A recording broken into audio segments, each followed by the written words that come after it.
lot of people ask, what is soul winning, or they think they know what soul winning is, but today soul winning is kind of dying, although churches are still having their outreach program, but it's no longer soul winning, it's what they would call visitation or outreach.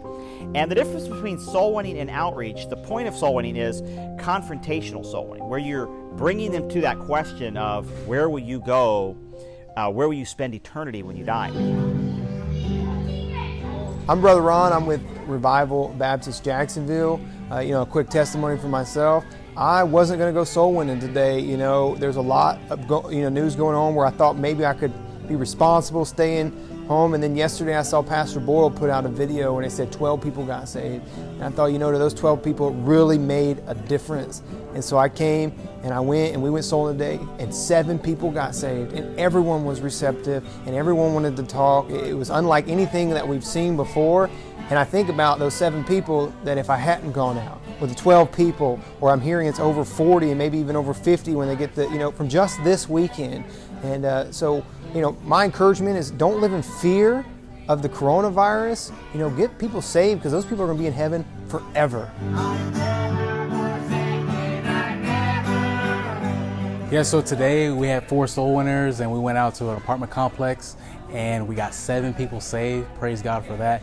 It was interesting. Nobody mentioned the virus or the sickness or any issues with corona, except for one person, and that was an already saved person who was at home, not going to church. She told us herself their church was closed down, and we just told her, well, we're still open and we're just going out giving the gospel to people. Have today are the same orders I had 4 weeks ago, and the same orders I had 8 weeks ago and last year, and it's the same orders I'm going to have next year. Nothing changes, even if we're in times of trouble.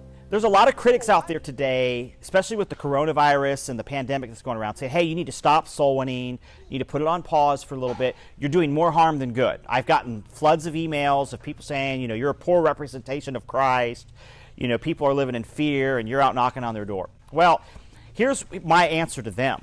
The time to go soul winning is not when the sun is shining, although that's a great time, but it's not just when the sun is shining. The time to go soul winning is when people are thinking about eternal thoughts like, hey, I might die.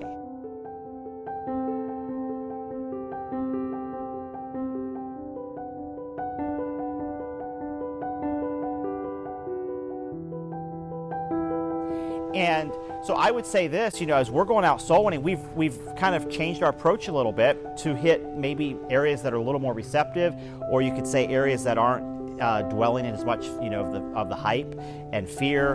But we found while we're out soul winning in times like these that we've gotten actually more people saying thank you, or man, I'm glad you came today, or I was sitting in fear and I won. We've had more of that response than we have of the bad response.